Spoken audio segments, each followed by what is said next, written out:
ମିଳିଥିବା ଭତ୍ତା ଟଙ୍କା ପାଇଁ ରକ୍ତାକ୍ତ ହେଲା ରକ୍ତ ସମ୍ପର୍କ। ନିଜ ବାପାକୁ ନିର୍ମତ ଭାବେ ହତ୍ୟା କଲା ପୁଅ। ଭତ୍ତା ଟଙ୍କା ପାଇଁ 75 ବର୍ଷୀୟ ବୃଦ୍ଧ ବାପାଙ୍କୁ ଜୀବନରେ ମାରିଦେଲା ଜନ୍ମ କଲା ପୁଅ। ବାପାଙ୍କୁ ଭତ୍ତା ଟଙ୍କା ମାଗି ଝଗଡ଼ା କରିଥିଲା ପୁଅ। ବୃଦ୍ଧ ବାପାଙ୍କ ଭତ୍ତା ଟଙ୍କା ମାଗିବା ସହ ଦ୍ୱିତୀୟ ବିବାହ କରିବି ବୋଲି କହି ବାପାଙ୍କ ସହ ଝଗଡ଼ା କରିଥିବା ପରେ କଳହ ଉଗ୍ର ରୂପ ନେଇଥିଲା। ଆଉ ପରେ ବାପାଙ୍କୁ ମାରୁ ମାରୁ ମାରିଦେଲା। ଏଭଳି ଏକ ଅଭାବନୀୟ ଘଟଣା ଗଞ୍ଜାମ ଜିଲ୍ଲା କବିସୂର୍ଯ୍ୟନଗର ଏ ବରିଡା ଗ୍ରାମରେ ଦେଖିବାକୁ ମିଳିଛି। ଜନ୍ମ କରିଥିବା ପୁଅ ହିଁ ଶେଷରେ ବୃଦ୍ଧ ପିତାଙ୍କୁ ହତ୍ୟା କରିଛି।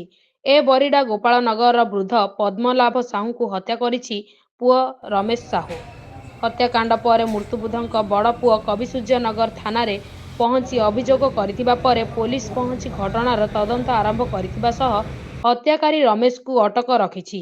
ଅନ୍ୟପଟେ ପୂର୍ବରୁ ବଡ଼ ପୁଅଙ୍କୁ ମଧ୍ୟ ମାଡ଼ ମାରି ରମେଶ ଗୁରୁତର ଥିବାର ଅଭିଯୋଗରେ ହୋଇଥିଲା। ପୋଲିସ ଶବକୁ ଜବତ କରି ବ୍ୟବଚ୍ଛେଦ ନିମନ୍ତେ ପଠାଇବା ସହ ଘଟଣାର ତଦନ୍ତ କରିଥିବା ଜଣାପଡ଼ିଛି।